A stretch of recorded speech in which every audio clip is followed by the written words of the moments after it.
and welcome to our Dark Matter Day Q&A. I'm Caitlin Bongiorno, and I'm a Fermilab science communicator, and I'm host for today's live stream.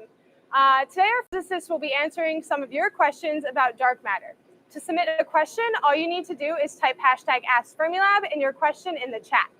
Today, we're in one of the dark matter labs at Fermilab, the CCD Testing Project Lab.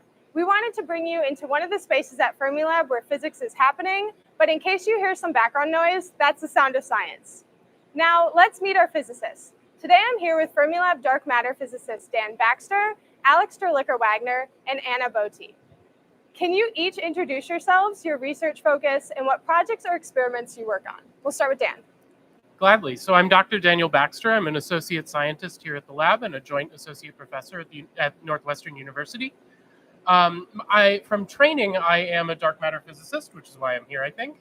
And I've worked on a number of different types of experiments, including with charge-coupled devices, or CCDs, xenon time projection chambers, and bubble chambers. But most of my work these days actually focuses on quantum computing and superconducting qubits, which includes the question of whether extremely sensitive quantum computers might be able to look for dark matter. Okay, and Alex, go ahead and introduce yourself. Hi, I'm Alex Derlicker-Wagner. I'm a scientist here at Fermilab and an associate professor at the University of Chicago. I'm an experimental cosmologist. I work with telescopes and cameras to observe our universe. I'm very interested in the distribution of dark matter within the universe, as well as what it could be fundamentally composed of. Some of the projects that I work on are the Dark Energy Survey, the DCAM Local Volume Exploration Survey, and the Rubin Observatory Legacy Survey of Space and Time. All right, and Anna. Hi there, I'm Anna Botti. I am a research associate here with Fermilab. My background originally is in astrophysics and cosmic rays, and nowadays I work on direct detection of dark matter, particularly in the Sensei and Oscura collaborations, and we are trying to find for light dark matter. And I mostly focus on developing the technology and developing the detectors to measure these very rare particles. Awesome, great having you all here today. So let's get some of the basics out of the way. Dan, can you tell us what dark matter is? Gladly. So dark matter is the classification that we give to what is basically missing matter in the universe. So everything that is around us, this chair, myself, the camera, is all made out of standard model particles like protons, neutrons, and electrons. Dark matter is something else. Okay, so it sounds like there's maybe an abundance of dark matter or unknown matter hanging out in the universe. Anna, can you tackle how do we know dark matter even exists? So basically, the way we see dark matter and the strongest evidence we have for dark matter is through gravity. We see it in the universe, how the galaxies move. We see it, how the structures are binding, and we see a lot of other different phenomena related to the presence of dark matter that we see through gravity. But yet, if dark matter is matter, as Dan was saying, should be some kind of particle, and we haven't had any direct measurement of these particles yet. Okay, so dark matter is abundant in the universe, and we can't see it.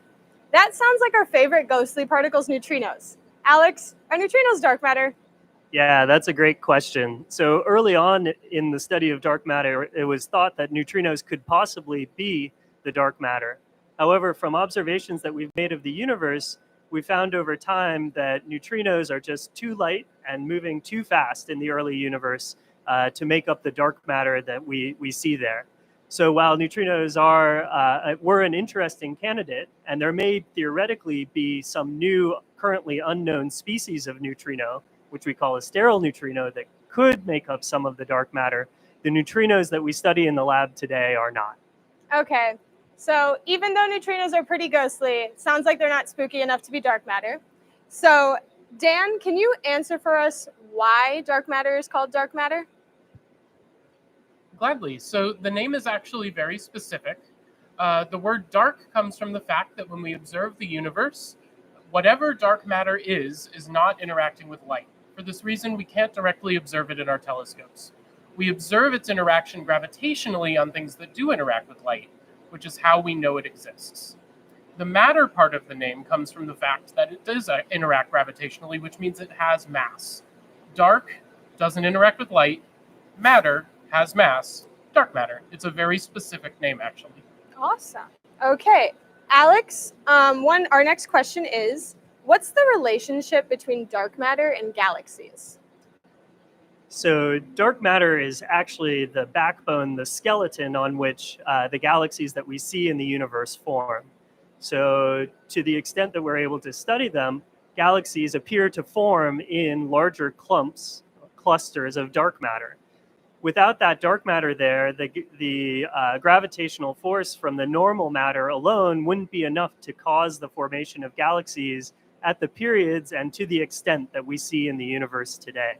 So every galaxy is essentially a tracer of the dark matter distribution in the universe. Okay.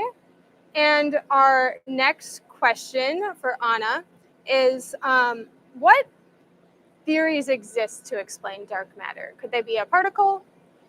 So at the moment, the strongest theory is that dark matter is matter and is some kind of particle. Still, because we haven't measured any of these particles yet, or any good candidate for dark matter, there's another theories going around telling us that we don't understand gravity well enough to explain how the universe behaves.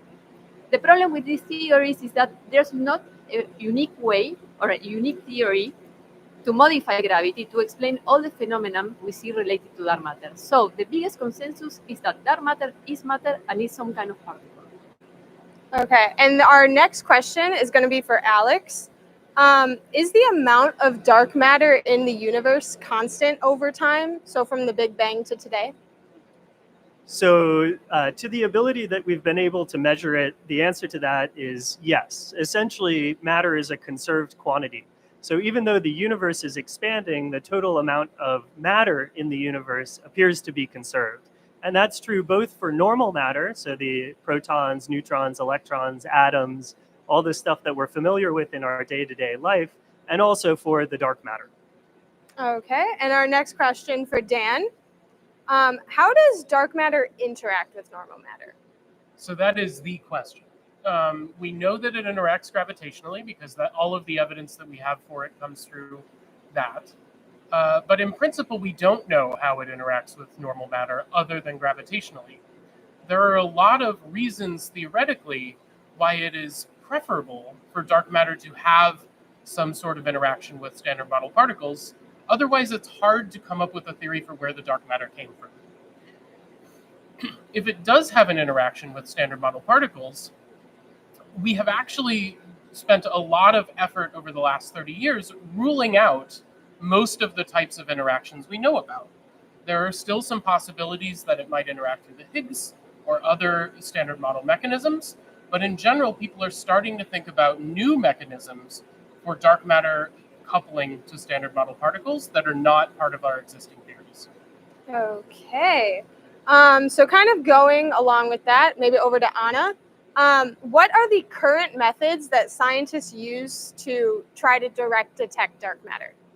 So there are a lot of different experimental techniques for doing this, and this is all about what kind of candidate you are looking for, and depends a lot of the mass of this candidate, how this candidate may interact.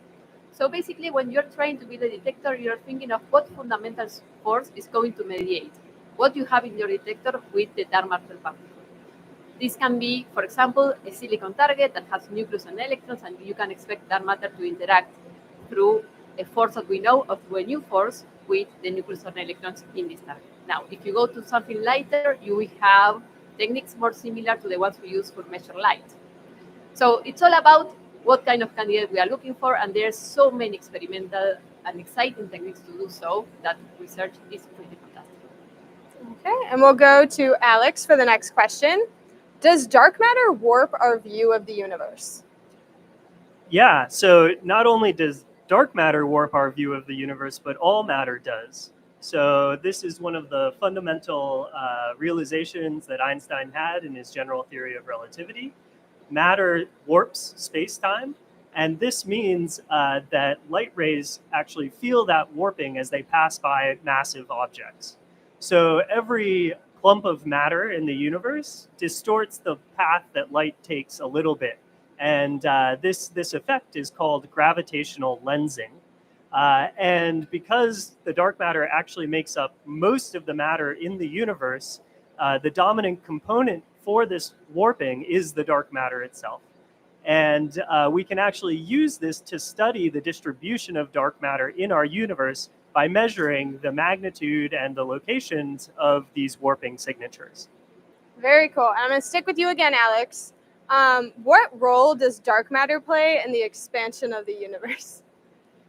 Yeah, so dark matter interacts gravitationally. It has an attractive gravitational force, the same way that normal matter does. And so as the universe is expanding, it's the tendency of dark matter and all matter in the universe to slow down that expansion. So the dark matter pulls on other particles of matter in the universe and tries to slow the universe down. So if there were only dark matter and normal matter in the universe, the expansion of the universe would be slowing down. However, we know that that's not the case from observations that have been occurring over the last several decades. The universe is actually accelerating in its expansion. And that's a whole nother mystery that we call dark energy. But I think we may need a different day to talk about that.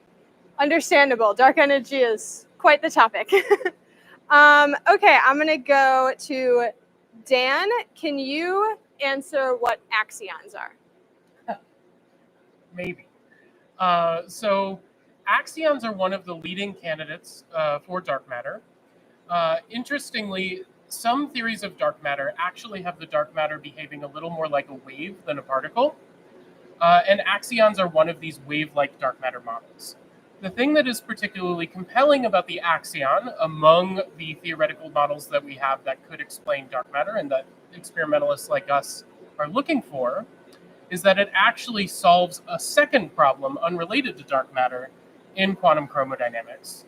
And so this makes it a favorable theory because you have a single solution for two problems, two birds, one stone. And so that's why people like searching for axions. And overall, it's a very unique and interesting classification of dark matter models. Okay, so speaking of other candidates, I'm going to go to Anna for this one. Anna, can you explain what WIMPs or weakly interacting massive particles are? Sure. So again, I mean, this is another candidate for dark matter, the same way as Dan was talking about axions. We have WIMPs. WIMPs are a little bit higher in the mass scale. It's many orders of magnitude more mass than what you expect from a WIMP, from an axion, sorry. And it's a kind of particle that will interact through scattering. They are likely to do it through a force that we know, which is called the weak force. Nice things about the WIMPs is that they work well with other fields like particle physics. WIMPs, a long time ago, was something that we can definitely, or we thought that we could measure in an accelerator, but we haven't measured any WIMP yet. So now we are thinking about other candidates for that matter. Okay, and we're going to go to Alex for our next question. What role does dark matter play in galaxy formation? Yeah, so galaxies form when normal matter, which is largely made up of protons, but also electrons and neutrons, collapses under a gravitational force, is able to radiate some energy to allow that collapse to proceed to sufficient density to start forming stars. And so galaxies are formed of collections of stars. However, that gravitational collapse is aided through the existence of dark matter. So galaxies tend to form in regions that are overdense, where there's more than the average amount of dark matter. And so galaxies actually are seeded in their formation by the distribution of dark matter. So is that connected to the cosmic web that I've heard about? That's right. So the cosmic web is the observed filamentary structure of galaxies. The locations of galaxies in the universe are not uniformly and randomly distributed, but they tend to clump and cluster. And that is essentially showing us the galaxies are visible tracers of the underlying skeleton of dark matter, which makes up our universe. Okay. So our next question, I'm going to go to Anna again. So we've talked about WIMPs, we've talked about axions. Are there other dark matter candidate particles that are interesting to talk about for today? That's actually a really, really great question because this is the kind of dark matter I look for, which are like dark matter. Again, there's many, many candidates and many, many possibilities there. Light dark matter, what we think about is particles that can interact mainly through new forces, and they can perfectly scatter with the matter that we know, like, for example, silicon or some noble gas and so on. So yeah, I mean, there's a lot of experiment looking for these new candidates that are getting more and more important. Okay, and next question for Dan. What is the difference between dark matter and exotic matter?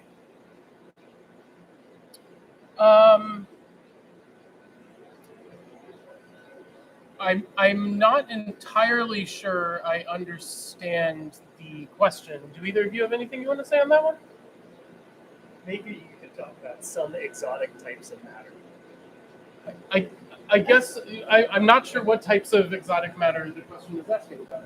Yeah, I mean, I think exotic matter is not a formal term that I think we're familiar with or we use. Right. But matter does exist in a variety of exotic configurations. So in particle colliders, for example, there are quark gluon plasmas under extreme pressures and temperatures. Matter can behave in very unusual ways, and these are often thought of as exotic conditions. Another example is, say, a neutron star, which is an extremely, extremely dense object. Essentially, it has the density of an atomic nucleus, but the size of a city. And in that case, what you have as your fundamental building blocks are the standard model particles. So protons and neutrons, which themselves are made up of quarks and gluons. It's the same building blocks of the universe that we see and interact with in our daily day-to-day lives. However, they're behaving in unusual ways because they're under very different conditions than we normally observe them. On the other hand, dark matter is something that we believe is fundamentally different for the very reason that Dan talked about, that we don't see the normal interactions occurring in the way that we see them occur for standard model particles. We interact through gravity, but not through the electromagnetic force or the strong or weak nuclear force, at least not in the ways with the strength at which we see normal matter interact or standard model particles. Okay. And speaking of neutron stars, we do have a question. Is it possible that dark matter could clump together and form objects like neutron stars or nebulae or black holes even? The top level answer is yes. So we know at some level dark matter does clump together. It forms these diffuse clouds that galaxies live within. We call those clouds of dark matter halos. You could think of it as a halo of dark matter surrounding a galaxy. So at very large scales, we do know that dark matter, like other things that respond to gravity, does clump and cluster together. As you get to more different particle physics models of dark matter that have different interactions, those interactions can allow dark matter to further dissipate energy and allow it to collapse into even denser objects. There are hypotheses of Axion stars or basically wimpzillas, all of these crazy, but very unusual objects that could form from different particle physics models of dark matter. In addition, WIMPs, which could interact with the standard model particles, could lose energy that way. And there are ideas that potentially in the very early universe, there could be stars that were powered by dark matter annihilation. So I think, yeah. Everything's theoretical. At this point, yes. Though we do search for observational signatures that could come from these objects if they exist. If I may add to that, on one of the, Alex covered a lot of that. One of the other ones, the idea of black holes being dark matter, has long been a theory, specifically what we call primordial black holes. And actually, we've made a lot of progress in ruling out models where primordial black holes make out the majority of dark matter. It's still not fully excluded, but even though we haven't found dark matter, the experimentalists who work on these kinds of things have made an enormous amount of progress improving our understanding of what isn't dark matter. And so that's a case where we are continuing to probe these different cases and hoping to learn, if we don't find what dark matter is, we're at least learning what dark matter isn't. Okay, and that's always important with science. So we mentioned primordial black holes. Just real quick to define them for our audience. Those are black holes that formed pretty close to after the Big Bang. Yeah, that's exactly right. So there are black holes that form as the natural end product of stellar evolution. Essentially, a star blows up, and what's left over is a black hole. Those black holes, the matter that they contain, was originally normal matter, standard model particles. And so when you're talking about the total matter budget of the universe, you would count those black holes as part of the normal matter. However, there are theoretical ideas that in the very early universe, you could form black holes directly through basically very high density regions in the universe, which could be related to inflation or other things that happen very close to the Big Bang. And if that's the case, they would have been formed not from any standard model particles, but directly from the starting point in the universe. And in that case, they wouldn't go into the standard model or the normal matter budget. They would be something different, which could account for some amount of the dark matter. Okay. Anna, we have a question about dark energy, but I want us to define it first. So can you define what dark energy is? So, I mean, this is definitely a question for Alex, but I would say it's very simple. When we look at the universe, we see that the universe is expanding in an accelerated way. This doesn't make sense if there's not an energy in the universe that allows for this kind of expansion. And this is what we call dark energy. But maybe, Alex, you want to... Okay, great. All right, I'll go to Alex for the next one. Sorry, Alex. Is dark matter and dark energy believed to function in a similar way to what we can see as energy and matter? Good question. So we don't believe, or there currently isn't observational evidence, and there are abundance of theories for what could make up dark energy. But one in which you exchange dark matter and dark energy in the way that you can exchange matter and energy in the standard model, essentially through E equals mc squared, is not believed to be the case for dark energy and dark matter.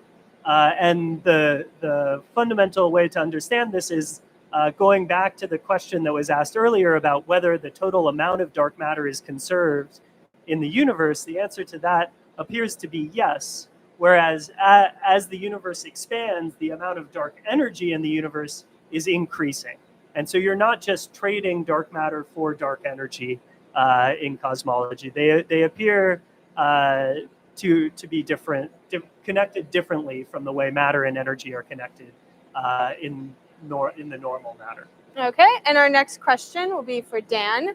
Does dark matter interact with the Higgs field?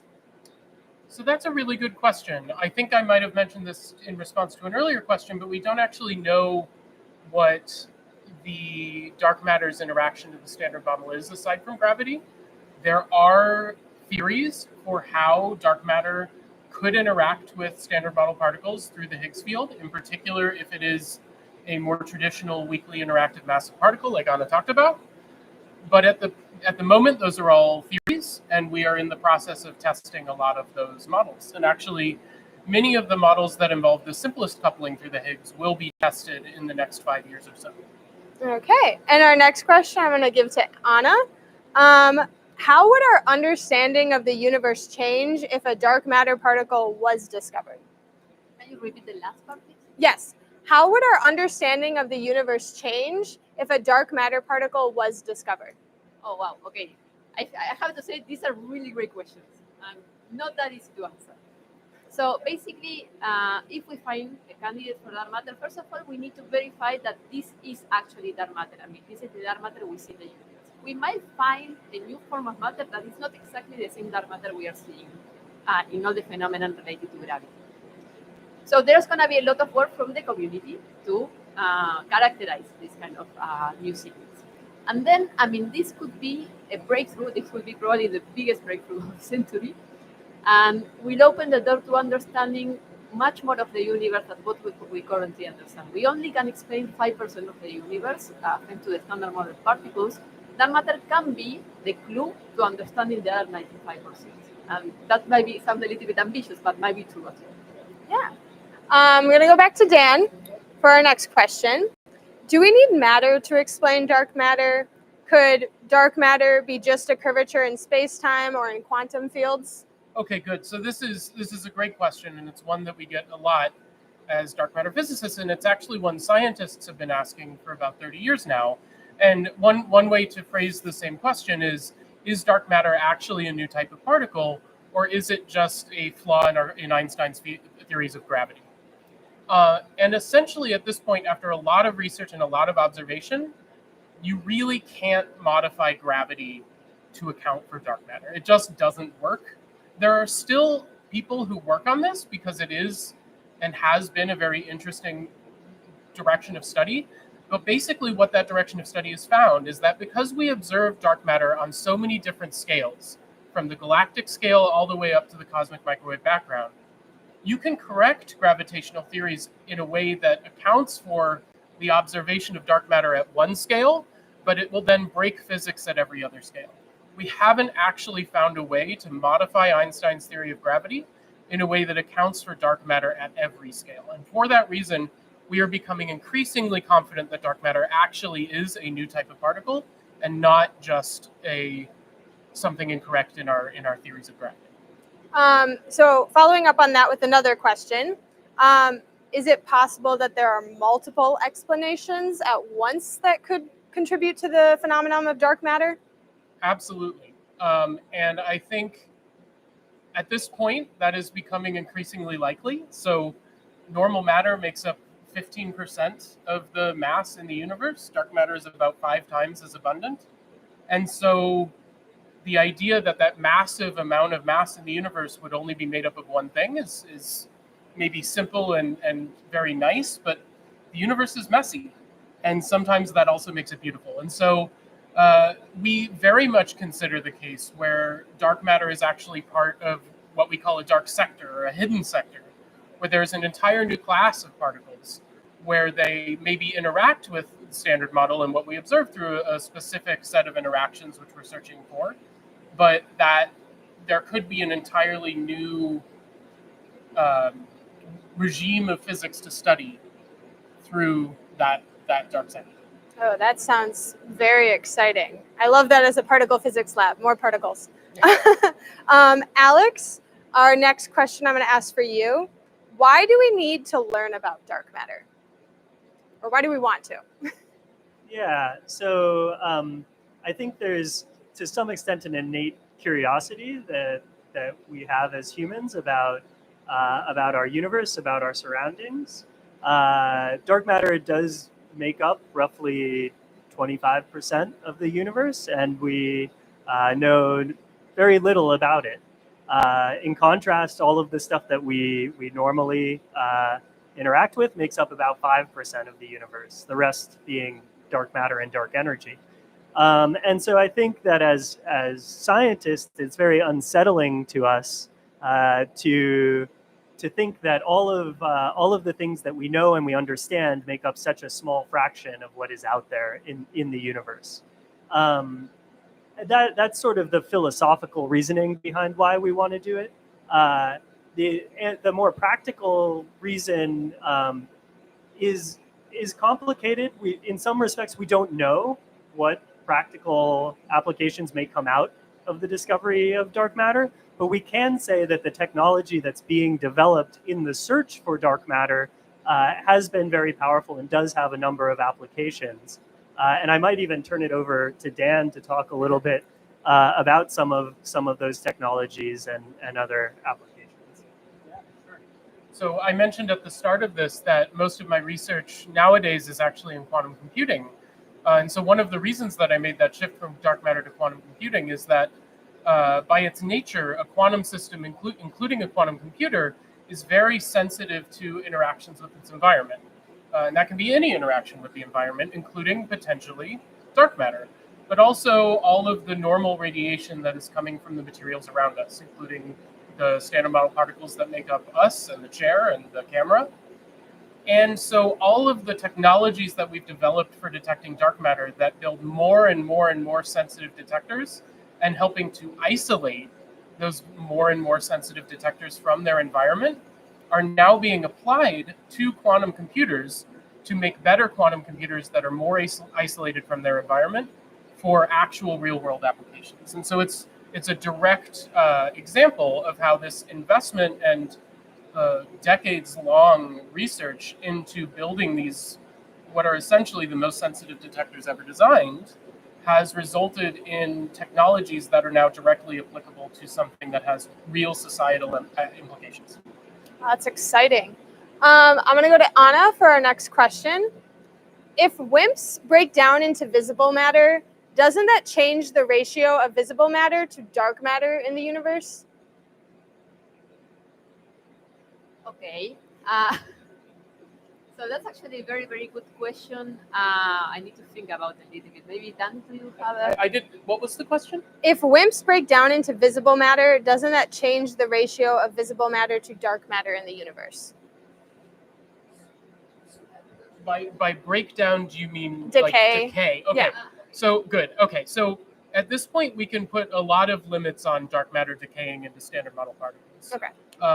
And basically, if dark matter did decay into standard model particles at any rate that was significant, it would change how the matter density of standard model particles evolved over the course of the universe.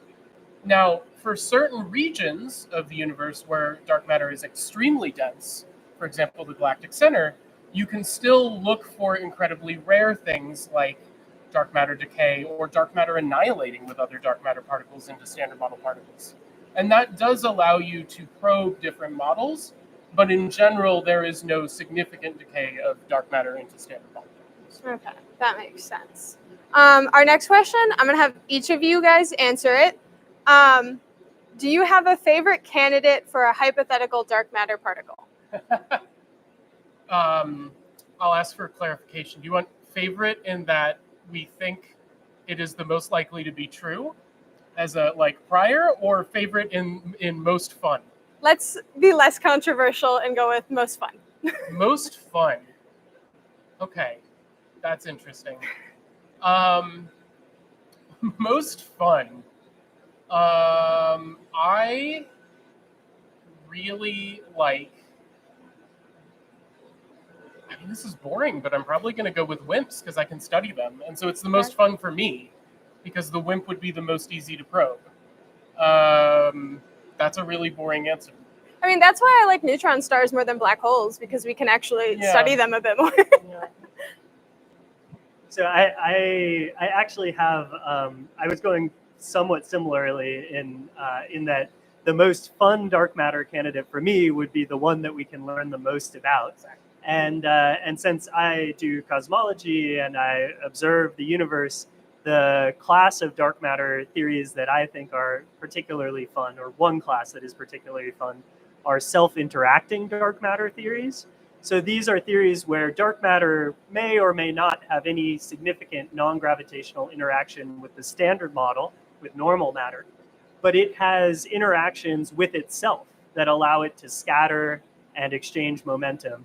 This leads to something, this can only occur in a model where you have sort of a dark sector, so that the dark matter particles can exchange information through some other dark sector particle. But this then allows you to get really interesting features in the distribution of dark matter in the universe. And you can start thinking, coming up with thought experiments about, like, if you were looking at the distribution of normal matter, what could you learn about the particle physics of the normal matter? You can try and apply those same kind of thought experiments to, if I can measure the distribution of dark matter, what can I learn about this mediator that's connecting, transferring information from one dark matter particle to another? So self-interacting dark matter, I think, is very fun. So going to the fun part of dark matter, right? So as a passionate about instrumentation, I always like to think about dark matter candidates that allow us to develop very cool technology to look for them. In particular, I like exotic ideas that push our imagination, that push us to think outside the box and try to discover new technologies and new techniques to measure these particles. I like WIMPs, but we know how to measure WIMPs, right? So yeah, I like more light than matter and axions, for sure. All good answers. Good job, guys. So our next question, maybe Alex can help with. Has or will the James Webb Space Telescope impact our understanding of dark matter, and how? So so the Webb telescope has a few different impacts on our understanding of dark matter. One that has gained a lot of interest recently is in the Webb telescope's ability to measure very, very distant galaxies that formed very shortly after the Big Bang, so early in the universe's history. And the observations are still coming in now. They're still being interpreted and refined. But early on, there was interest because some of the galaxies that were being discovered by the Webb telescope were brighter and more massive than had been naively expected before Webb had started taking images. And this led to a number of very interesting theoretical interpretations, including interpretations that called into question whether our standard model of cold dark matter could produce galaxies that were as massive and as bright as quickly as they were being produced and seen by James Webb.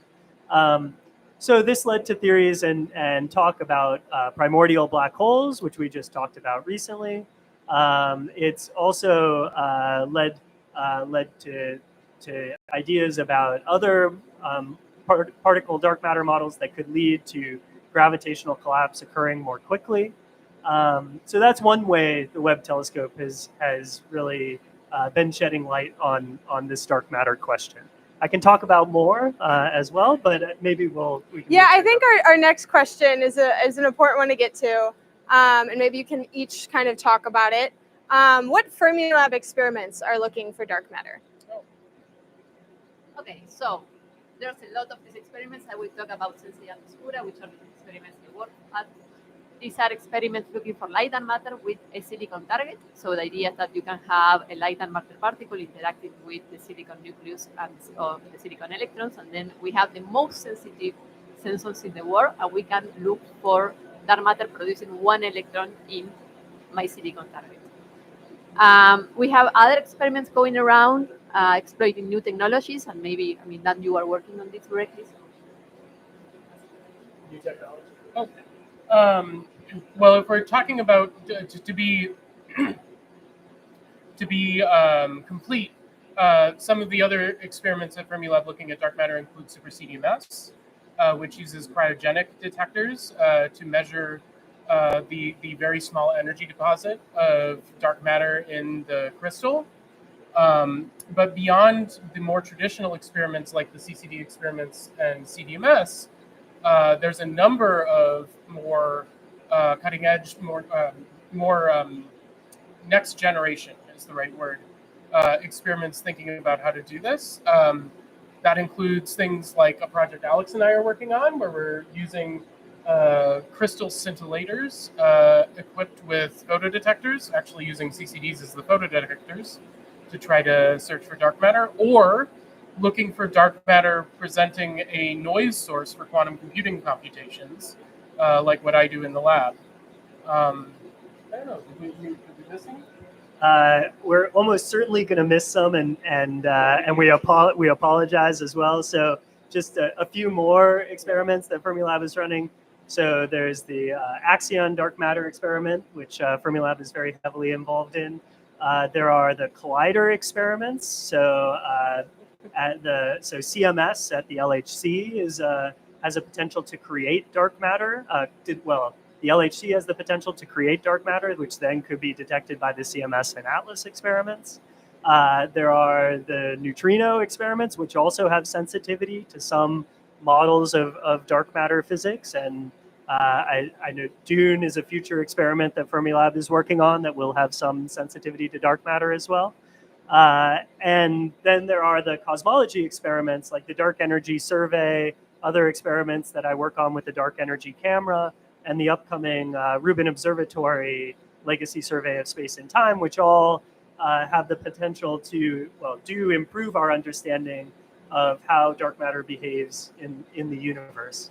So, and I'll just apologize if you're listening and we missed your favorite experiment that we work on. But really, it is a very large suite of experiments that come at this problem from many, many different angles. Yeah, and also a comment about this. I mean, this is one of the nice things about the field of dark matter is that you can have very, very big, massive experiments with different WIMPs, or you can have very, very tabletop laboratory experiments, right? And we do a lot of these things here in Fermilab, so it's kind of impossible to account for all of them. Did you want to add? You're good? Okay. I was just going to say the reason for the long list and why there's so many ways to search for dark matter is that name dark matter really encompasses most of what we know about it. And so if you are running an experiment that could be sensitive to new physics beyond the standard model, there's a good chance that includes new physics that falls under that classification of dark matter. And so a lot of different science programs here at the lab are sensitive to new physics in different ways that represent very different types of models of dark matter. And I can touch a little bit on the Deep Underground Neutrino Experiment, or DUNE, which Alex mentioned. I reached out to one of our DUNE physicists, Sam Zeller, ahead of time, and I'm going to read her answer for whether or not DUNE can detect dark matter possibly. So the Deep Underground Neutrino Experiment will have sensitivities to certain type of dark matter in both the near detector, located at Fermilab, and the far detector underground in South Dakota at the Sanford Underground Research Facility. The DUNE near detector will be able to look for low mass dark matter in a unique mass range that isn't reachable by existing direct search experiments.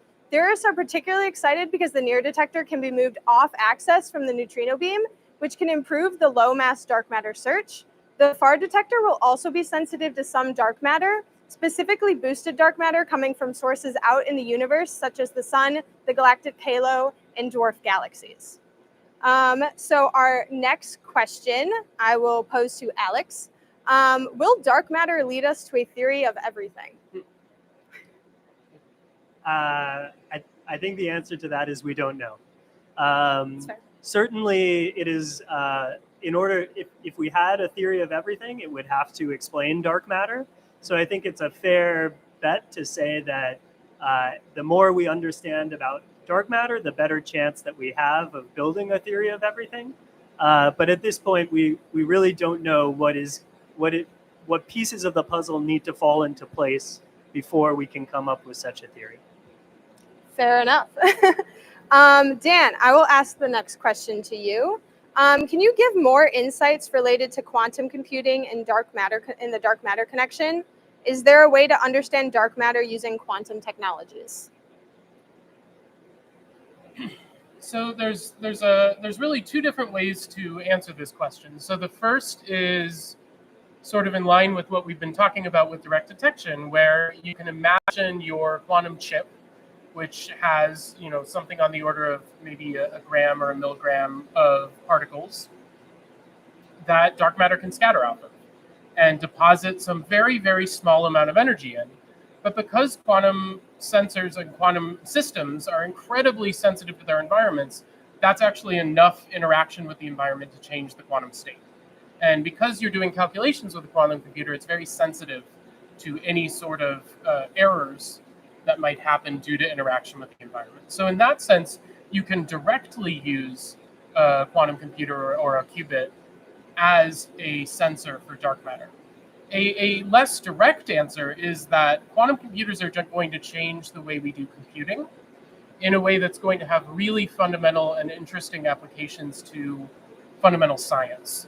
And that's because in the same way that a CPU and a GPU are better at different types of calculations, a quantum computer is extremely good at solving very, very complex interacting systems, which will allow us to better simulate cosmological models and evolve those systems to better understand the constraints from cosmology on what dark matter might behave like. And so it's not a direct probe in the same way that direct detection is, but it will add computing power to simulate problems that with a classical computer we just can't directly fundamentally do. We have to make approximations. Okay, thank you. Our next question I'm going to give to Anna. We love neutrinos at Fermilab, but can neutrinos interfere with dark matter searches? Well, actually, yes. Neutrinos is one of the main backgrounds for WIMP searches. And this is a funny thing, like one experiment signal is another experiment background. And we know this because of a lot of different situations. But yeah, I mean,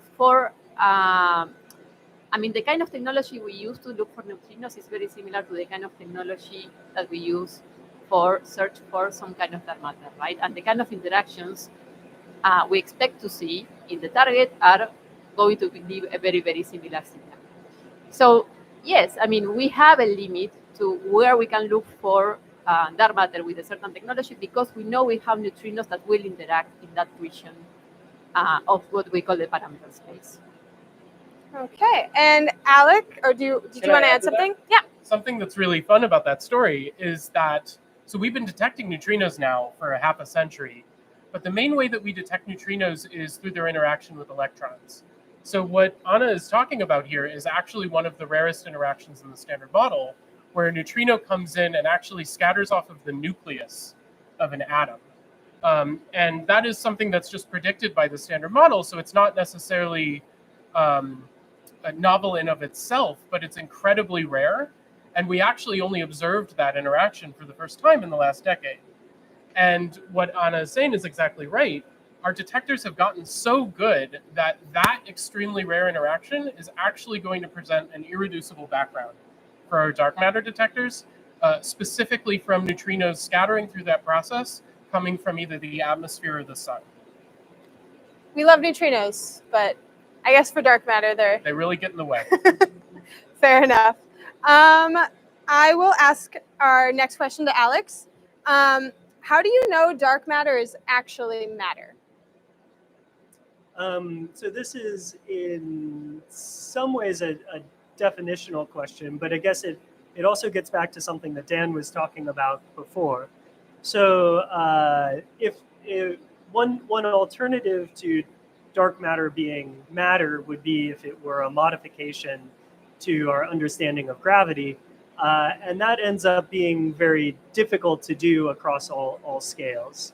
So we call it dark matter because it behaves like matter, meaning that it behaves in a way that you can actually find situations where the dark matter and the normal matter are separated. And that would be very difficult to do if you were, if you only had the normal matter and then some modification to gravity. So there are systems in the universe where you can actually measure the separation between the dark matter and the normal matter, which suggests that dark matter is behaving like a matter component. Okay, our next question, I'm going to ask all of you to answer.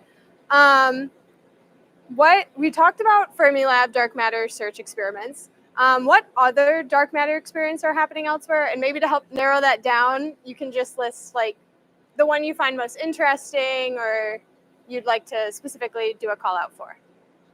Do you want us each to answer? Yes, but we'll start with Alex. I'm going to interpret this similarly to the last everyone answer question about what are some of the most fun ways that people are searching for dark matter. And I'll talk about one because my expertise is in cosmology and astrophysics, a probe that's related to those, and that's a search for a dark matter candidate that we've talked about before, the primordial black holes. So if dark matter were made up of primordial black holes, that would mean that our Milky Way galaxy and its surroundings would be full not of empty space or not of minute subatomic dark matter particles, but of massive black holes that are floating freely through space.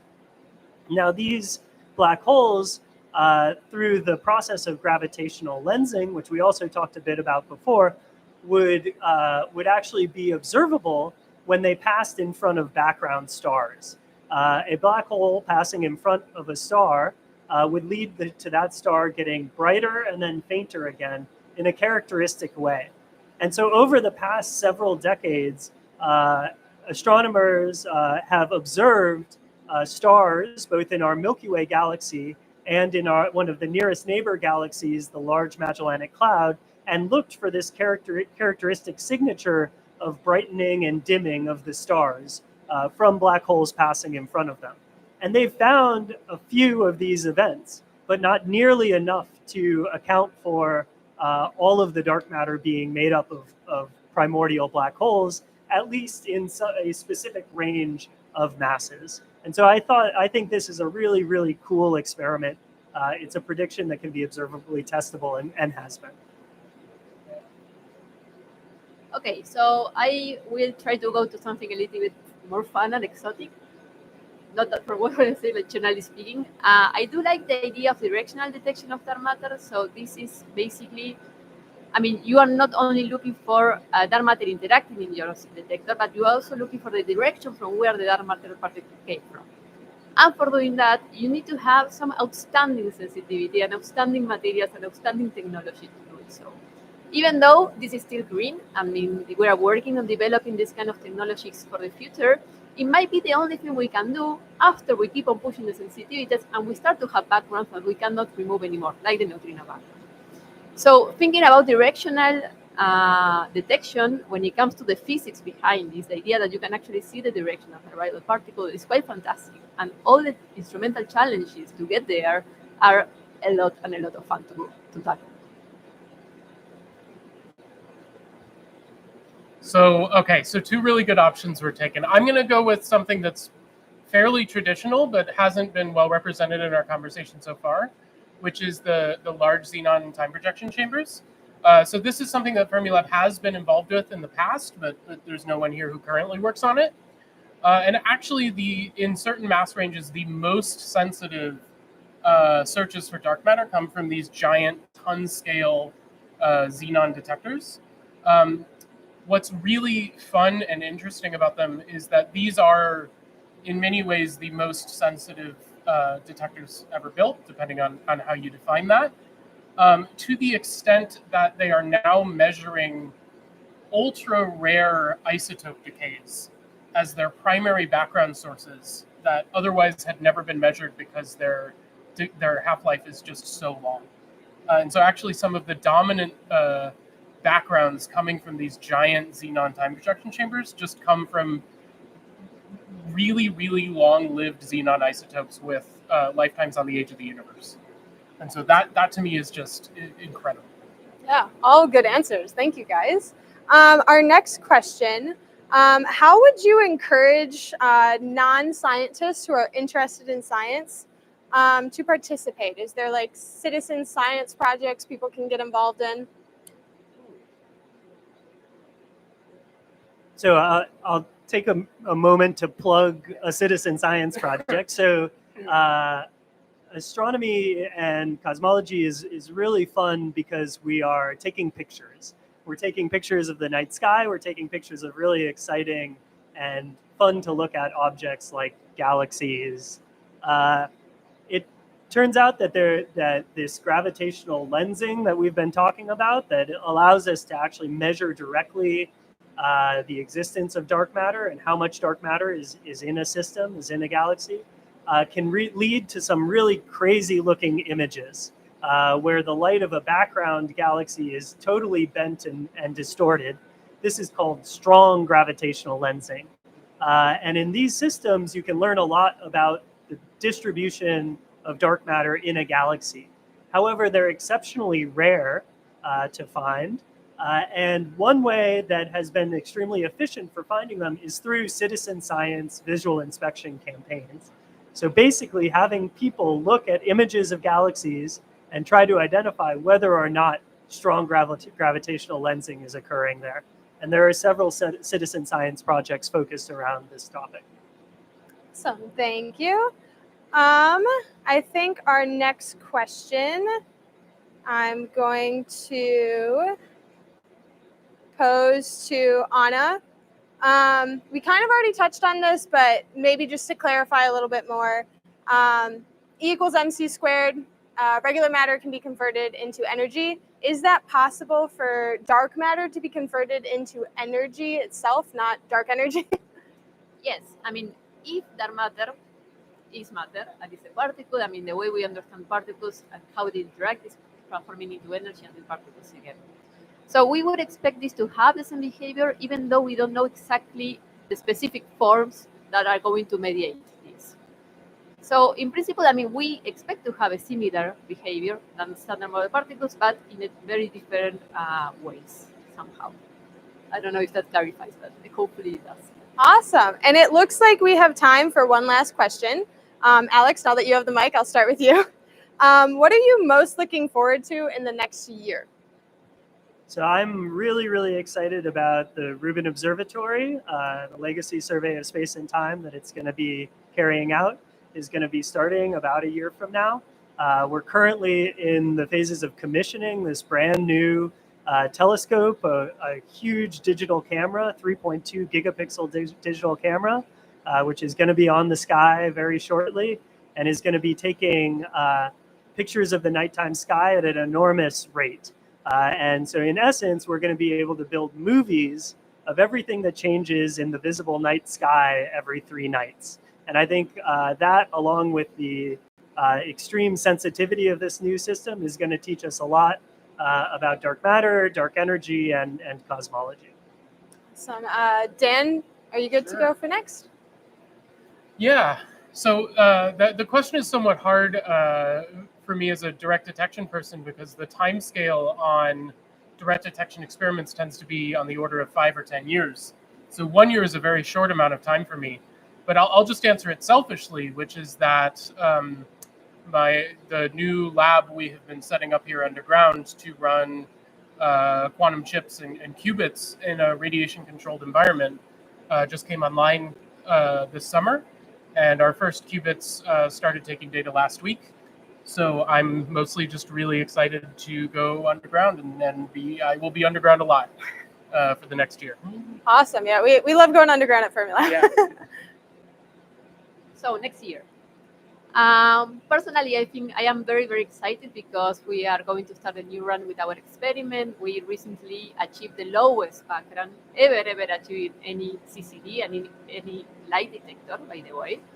So now we are going to start taking data and hopefully, who knows, maybe see a dark matter signal there. Maybe a little bit ambitious, but fingers crossed. All right. So it looks like that's all the time we have for questions. Thank you for Alex, Dan, and Anna for being here to answer our followers' questions. And thanks to everyone online for watching. Make sure to join us tomorrow in celebrating Dark Matter Day on social media using the hashtag #DarkMatterDay. For more information on Fermilab's dark matter research and experiments, you can visit astro.fnal.gov. And finally, you can keep up with the latest Fermilab news on LinkedIn, Instagram, Facebook, Threads, and X/Twitter. Thank you all for joining us today.